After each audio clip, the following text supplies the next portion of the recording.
Hello साथियों, नमस्कार। मैं के आर सुमन आप सभी लोगों का एग्जाम दृष्टि में स्वागत करता हूं। करंट अफेयर्स की एक नई सीरीज हम स्टार्ट कर रहे हैं जिसमें हम आपके लिए टोटल 1000 टॉपिक्स इस सीरीज के माध्यम से कंप्लीट कराने वाले हैं। लेकिन कैसे कराएंगे? 10 मिनट में 5 टॉपिक्स, यानी 10 मिनट आपको बस ये वीडियो देख लेना है। डबल की स्पीड में भी देख सकते हो। 10 मिनट में आपके 5 टॉपिक कंप्लीट हो जाएंगे विद एमसीक्यू। बिल्कुल डिटेल में हम लोग करेंगे बढ़िया तरीके से, जिससे कि यदि एग्जाम में क्वेश्चन आता है तो आपके लिए बहुत आसान होगा ये क्वेश्चन करना। आज है वीडियो नंबर 1, पहली वीडियो है, तो आप इसे इत्मीनान से देखिए। और यदि आप चाहते हैं कि इस तरीके से ये 200 जो वीडियो आने वाली हैं, छोटी छोटी वीडियो होंगी, 200 वीडियोस आएंगी टोटल, जिससे कि 1000 हम टॉपिक कंप्लीट करेंगे करंट अफेयर्स के, तो वो उसके लिए आपको चैनल को सब्सक्राइब कर लेना है, सो दैट कि आपको जो भी वीडियोस आ रही वो मिलती जाए। तो चलिए अब हम आज के टॉपिक की तरफ चलते हैं। तो आज का टॉपिक है झारखंड के हजारीबाग में मिला है एक महत्वपूर्ण पुरानी बस्ती। ठीक है, एक पुरानी बस्ती मिली है, और वो भी कितनी, 3200 साल पुरानी एक बस्ती मिली है। आपको मैं बता दूं, ये पीडीएफ नंबर 1 है। यदि आपको चाहिए कि इसकी पीडीएफ भी आपको डेली मिल जाए, 2-3 वीडियो डेली आएंगी इस चैनल पे, तो इसकी पीडीएफ यदि आपको प्राप्त करना है तो आपको एग्जाम दृष्टि का टेलीग्राम चैनल ज्वाइन कर लेना है। एग्जाम दृष्टि का टेलीग्राम चैनल ज्वाइन कर लेना, और मिलेगा कहां पे? तो डिस्क्रिप्शन में लिंक है। ऐसे कुछ कई लोगों ने फर्जी चैनल बना रखे हैं, वो मत करना ज्वाइन, वहां नहीं मिलेगा आपको। डिस्क्रिप्शन में जो लिंक है वहीं मिल जाएगा। तो चलिए अब हम अपनी खबर पे आते हैं। झारखंड के हजारीबाग में 3200 वर्ष पुरानी बस्ती का प्रमाण मिला है। बहुत बढ़िया। अब देखिए चर्चा में क्यों है, क्योंकि हजारीबाग जिले में एक जगह है, हजारीबाग जिले में एक जगह है मोहन नदी के बेसिन पे, है ना। कौन सा प्रखंड है वहां पे? चौपारण प्रखंड है। वहां पे एक मोहन नदी है। मोहन नदी के बेसिन के आसपास 3200 वर्ष पुरानी मानव बस्ती के प्रमाण मिले हैं। यह खोज प्राचीन मानव विकास और सांस्कृतिक विकास को समझने के लिए महत्वपूर्ण है। अब देखिए इससे जुड़े हुए महत्वपूर्ण तथ्य कौन से हैं? तो यह पुरातात्विक क्षेत्र देहर, सोहरा, मंगहर और हरिंदर गांव के आसपास है। उसके बाद यह यहां पे क्या क्या चीजें मिली हैं? तो अलग अलग चीजें मिली हैं। तो मिट्टी के बर्तन मिले हैं, आवासीय संरचनाएं मिली हैं, भूमिगत संरचनाएं भी अलग अलग मिली हैं। अलग अलग धर्म की चीजें यहां मिली हैं। देखिए जैसे कि बुद्ध भगवान की, तारा, विष्णु, ब्रह्मा, गणेश जी की मूर्तियां भी यहां पे मिली हैं। यह संकेत स्पष्ट करता है बेसिकली कि इस क्षेत्र में अलग अलग कालखंडों में अलग अलग जो समय है, टाइम पीरियड है, उसमें अलग अलग धार्मिक गतिविधियां हो रही थी। ये बात क्लियर हो गई। यहां पे हिंदू और बौद्ध धर्म से जुड़ी हुई दोनों चीजें मिली हैं। ठीक है, अब देखो यहां पे इस सर्वेक्षण में IIT-ISM धनबाद और विश्व भारती विश्वविद्यालय, आपको पता है विश्व भारती विश्वविद्यालय के जो अध्यक्ष हैं वो कौन होते हैं? कोई कमेंट करके बताओ। ठीक है, यानी इसके जो कुलपति होते हैं वो कौन होते हैं, बता दो जल्दी से। तो यहां पे एक जीपीआर तकनीक होती है। कौन सी तकनीक? जीपीआर। कभी पूछ लिया जाए तो क्या है तो बता देना। जीपीआर का फुल फॉर्म होता है ग्राउंड पेनिट्रेटिंग रडार, है ना। इसका उपयोग किया जाता है, और एक ये गैर विनाशकारी तकनीक है। यानी इसमें क्या करते हैं हम, जमीन जिससे जमीन खोदे बिना, हम जमीन को खोदते नहीं है, लेकिन फिर भी हम जो पृथ्वी की अलग अलग परतें हैं उसके बारे में पता लगा सकते हैं। तो इस तकनीक का नाम क्या है? जीपीआर, यानी ग्राउंड पेनिट्रेटिंग रडार। ठीक, इसके माध्यम से पता चला है। यहां पे एक और महत्वपूर्ण बात पता चली है कि यहां से NBPW यानी उत्तरी काले पॉलिश वाले मृदभांड भी मिले हैं, और इनका संबंध प्रारंभिक ऐतिहासिक काल और प्रारंभिक नगरीकरण से है। बहुत इंपॉर्टेंट बात है। अब दूसरा करंट अफेयर्स है आपका, जनसांख्यिकीय परिवर्तन का अध्ययन करने हेतु एक उच्च स्तरीय समिति बनाई है। इस समिति के अध्यक्ष कौन है वो जरूर याद होना चाहिए, एग्जाम में पूछा जा सकता है। तो चर्चा में क्या है? तो भारत सरकार ने देश में अवैध आव्रजन और असामान्य जनसंख्या वृद्धि के कारण हो रहे जनसांख्यिकीय बदलाव के लिए एक अध्ययन किया है कि ऐसा क्यों हो रहा है हमारे देश में।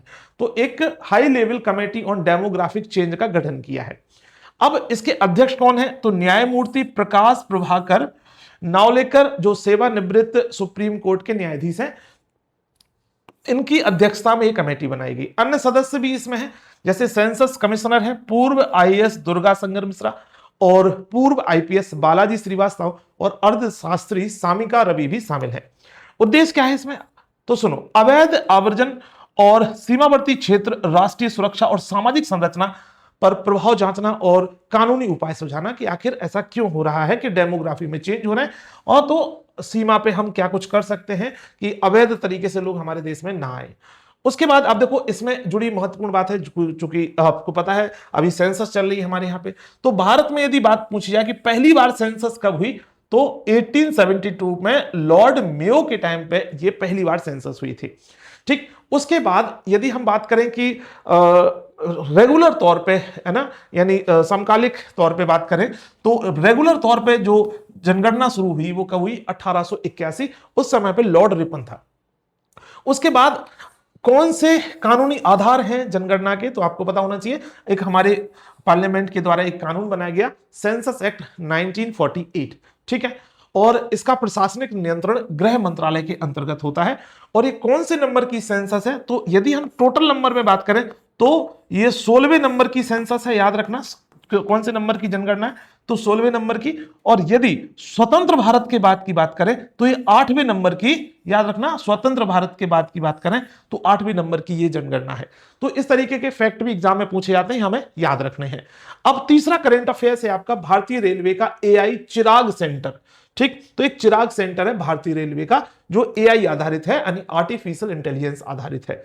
तो सुनो, चर्चा में क्यों, भारतीय रेलवे ने मानव संसाधन प्रबंधन में आर्टिफिशियल इंटेलिजेंस, मशीन लर्निंग और डाटा एनालिटिक्स का उपयोग बढ़ाने के लिए मौला अली हैदराबाद में चिराग सेंटर की शुरुआत की। तो आपसे क्वेश्चन पूछा जा सकता है कि चिराग सेंटर की शुरुआत किसके द्वारा और कहां पे की गई है, तो रेल मंत्रालय के द्वारा की गई है, और उसके बाद हैदराबाद में की गई है, हैदराबाद के मौला अली में। ठीक है, चिराग सेंटर।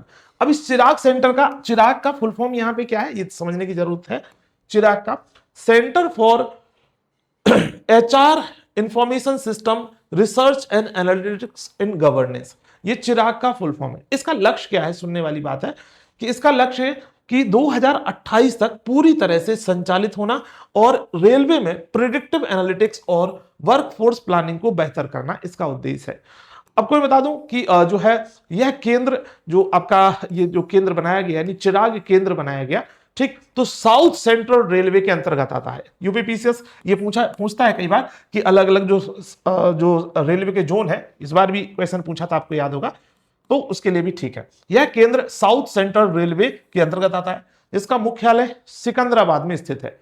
रेलवे बोर्ड मंत्रालय का यह शीर्ष निकाय होता है। ठीक है, अब चौथे नंबर का खबर है, राजस्थान के डांडेवाला क्षेत्र में ऑयल इंडिया की नई गैस खोज की गई है। अब चलो, नई गैस खोज, अब सुन लो इसके बारे में, कहां की बात है, तो OIL के बारे में बात है, यानी ऑयल इंडिया लिमिटेड ने राजस्थान के जैसलमेर जिले, है ना, जैसलमेर जिले के डांडेवाला क्षेत्र में प्राकृतिक गैस की एक नई व्यावसायिक परत खोजी है। बहुत अच्छी बात है। अब देखो इसमें समझने की जरूरत है, भौगोलिक संरचना, मतलब कुछ इसके महत्वपूर्ण आंकड़े हैं। तो भौगोलिक संरचना, पहली बार सानू फाउंडेशन की ऊपरी परत में गैस प्रवाह मिला है। दूसरा, प्रवाह क्षमता क्या है, तो आप देखेंगे जो है लगभग 25,000 standard cubic metre per day, यहां से मतलब जो है यहां पे प्रवाह इस गैस का। अनुमानित भंडार क्या हो सकता है, तो आप देखेंगे कि 75 मिलियन स्टैंडर्ड क्यूबिक मीटर्स इसका भंडार हो सकता है। और विशेषताएं क्या होने वाली हैं, तो यहां पे गैस में जो CO2 की मात्रा कम है, जो व्यवसायिक उपयोग के लिए उत्तम मानी जाती है, तो ये भी ठीक है। अब चलेंगे ऑयल इंडिया लिमिटेड के बारे में थोड़ी सी बात देख लेते हैं, है ना। तो ये कैसी कंपनी है, एक महारत्न कंपनी है। ठीक है, पेट्रोलियम और प्राकृतिक गैस के तहत एक महारत्न कंपनी है, और जैसलमेर बेसिन राजस्थान का प्रमुख हाइड्रोकार्बन क्षेत्र है, ये भी हमें पता होना चाहिए। तो राजस्थान का प्रमुख हाइड्रोकार्बन क्षेत्र कौन सा है, जैसलमेर। अब 5वें नंबर की खबर, है ना, जैसे हमने बोला 5 खबरें हम लोग करेंगे 10 मिनट के अंदर सॉरी। तो पीएम अजय और अजय मोबाइल ऐप लॉन्च किया गया, किसके द्वारा किया गया पता होना चाहिए। चर्चा में क्यों है, तो सामाजिक न्याय और अधिकारिता मंत्रालय के मंत्री डॉक्टर वीरेंद्र कुमार ने अनुसूचित जाति समुदाय के कल्याण के लिए, याद रखना किसके, अनुसूचित जाति के कल्याण के लिए संचालित पीएम अजय योजना की रियल टाइम मॉनिटरिंग हेतु क्या किया है, पोर्टल लॉन्च किया है। अब पीएम अजय जो पोर्टल है, इसमें 3 अलग अलग जो योजनाएं थी उनका मर्जर कर दिया है, यानी उनका विलय कर दिया है। ठीक है, तो प्रधानमंत्री अनुसूचित जाति अभ्युदय योजना, यानी अजय का फुल फॉर्म भी आपको पता होना चाहिए क्या है, तो प्रधानमंत्री अनुसूचित जाति अभ्युदय योजना। ठीक है, ये 100% याद रखना है, केंद्र प्रायोजित योजना है और इसके 3 अलग अलग घटक हैं। तो Adarsh Gram, grant in aid और हॉस्टल्स। आदर्श ग्राम में क्या हो रहा है कि जो एससी कैटेगरी वाले गांव हैं, मतलब जहां पे एससी कैटेगरी के लोग ज्यादा रहते हैं, उनको आदर्श ग्राम के रूप में विकसित करना है। उसके बाद जिला स्तर पे परियोजनाओं हेतु वित्तीय सहायता देना है और जो एससी कैटेगरी के विद्यार्थी हैं उनके लिए छात्रावासों का निर्माण कराना है। सो ये बात हमारी यहाँ पे क्लियर हो गई। असल में ये सरकार को ये बैकिंग कहां से मिलती है इनके लिए काम करने के लिए? तो जब हम संविधान का आर्टिकल नंबर 46 पढ़ते हैं, यदि आपने देखा होगा आर्टिकल नंबर 46, तो आर्टिकल नंबर 46 में लिखा है कि एससी एसटी जो समुदाय है, समाज के वंचित समुदाय है, इनके लिए इनके शैक्षणिक और आर्थिक हितों को बढ़ावा देना है और सामाजिक अन्याय और शोषण से उनकी रक्षा करना है। ये बेसिकली हमारा डीपीएसपी का आर्टिकल नंबर 46 से इसको जो है बल मिलता है। तो ये बात भी हमारी क्लियर हो गई यहां पे। ठीक है, अब तुरंत जल्दी जल्दी देख लेते हैं हमने क्या क्या पढ़ लिया। तो हजारीबाग झारखंड में एक खोज की गई है, किसकी? हजारीबाग झारखंड में हजारीबाग के एक जगह है चौपारण, मोहन नदी के किनारे है और 3200 वर्ष पुरानी बस्ती खोजी गई। जीपीआर तकनीक का यूज हुआ, बुद्ध और विष्णु और गणेश जी की यहाँ पे अलग अलग मूर्तियां मिली हैं और जो आपका NVPW भी यहाँ पे देखा गया है। उसके बाद जनसांख्यिकीय समिति बनी एक, तो हमने बताया डेमोग्राफिक कमेटी बनी जो न्यायमूर्ति PP नावलेकर अवैध अब्रजन और जनसंख्या वृद्धि का अध्ययन करेगी ये कमेटी। चिराग सेंटर हमने बताया कहां पे? हैदराबाद मौलाली में। AI आधारित है, HR प्रबंधन दक्षिण मध्य रेलवे के अंतर्गत आता है, सिकंदराबाद में जो मतलब इसका हेडक्वार्टर है। और डांडेवाला गैस खोज, तो जैसलमेर राजस्थान की जो एक सानू फाउंडेशन है, वहां पे ऑयल इंडिया लिमिटेड के द्वारा जो महारत्न कंपनी है उसने खोज की है। और PM अजय पोर्टल के बारे में भी हमने बात बोली, जो शेड्यूल कास्ट के कल्याण के लिए सामाजिक न्याय मंत्रालय के द्वारा Adarsh Gram, grant in aid, hostel और ये सब चीजें हमें स्टैब्लिश करना है और साथ साथ में इसकी बैकिंग अनुच्छेद नंबर 46 से होती है। अब जल्दी से इसके क्वेश्चन कर लेते हैं। झारखंड, बताओ हाल में ही झारखंड में हजारीबाग जिले में किस नदी बेसिन के पास 3200 वर्ष पुरानी बस्ती का प्रमाण मिला है? तो आप बोलोगे सर अभी अभी बात हुई है मोहन नदी के बारे में। ठीक है, जनसांख्यिकीय परिवर्तन और अवैध आव्रजन का अध्ययन करने के लिए गठित उच्च स्तरीय समिति के अध्यक्ष कौन है? तो अभी हमने बात बोली न्यायमूर्ति PP नावलेकर।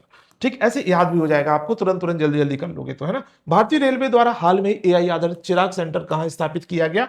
तो आप बोलोगे सर अभी हाल में ही हैदराबाद में, मौला अली हैदराबाद में। ठीक है, और सिकंदराबाद जोन में। ठीक, बहुत बढ़िया। ऑयल इंडिया लिमिटेड द्वारा राजस्थान के डांडेवाला क्षेत्र में किस संरचना के व्यावसायिक प्राकृतिक गैस की खोज की गई है? तो सानू फार्मेशन की। ठीक है, सानू फार्मेशन की। ठीक, उसके बाद हम बात करेंगे और लास्ट क्वेश्चन है PM अजय के बारे में। प्रधानमंत्री अनुसूचित जाति अभ्युदय योजना के 3 प्रमुख घटकों में से निम्नलिखित में से क्या शामिल नहीं है? तो इनमें से आप देखेंगे कौन सी शामिल नहीं है। तो आदर्श ग्राम हमने बताया है ही, वित्तीय सहायता ग्रांट एंड एड है ही, विदेशी छात्रवृत्ति नहीं है और छात्रावास है। तो ये 3 चीजें हैं इसमें। ठीक, तो आंसर क्या हो जाएगा? आंसर हो जाएगा, आप बोलोगे सर B ऑप्शन करेक्ट। अब देखो हमने इसके साथ साथ में इसका क्या दे दिया है, पूरा एक्सप्लेनेशन भी दे दिया है, तो आप इसे भी देख सकते हैं। इसकी PDF यदि आपको डाउनलोड करना है, देखो 2-3 पेज की रहेगी, डेली आप PDF भी निकाल सकते हो या अपने मोबाइल में सेव भी कर सकते हो। एक फोल्डर बना लो, उसमें इसको सेव करते जाओ। तो उम्मीद है कि मेरी बात आपको समझ में आई होगी। ये वीडियो नंबर 1 थी और PDF नंबर 1 टेलीग्राम में आपको मिल जाएगी और ये ऐसी वीडियोस आपके लिए आती रहेंगी। इन वीडियोस को आपको देखते रहना है और इन वीडियोस का फायदा उठाना है। ठीक है, अब वीडियो नंबर 2 आएगी, उसमें भी 5 क्वेश्चन होंगे और 5 पहले टॉपिक होंगे, फिर उनके संबंध में क्वेश्चन होंगे और उसका क्विक रिवीजन भी वहीं पे होगा। तो ऐसी वीडियोस को देखने के लिए आप चैनल को सब्सक्राइब कर लीजिए, जिससे कि आपको आने वाले समय की सारी 200 वीडियोस हैं वो आपको मिल जाए। इसकी हम अलग से प्लेलिस्ट बनवा देंगे और टेलीग्राम ज्वाइन कर लीजिए तो इसकी PDF भी आपको मिल जाएगी। नमस्कार, धन्यवाद, जय हिंद, थैंक यू।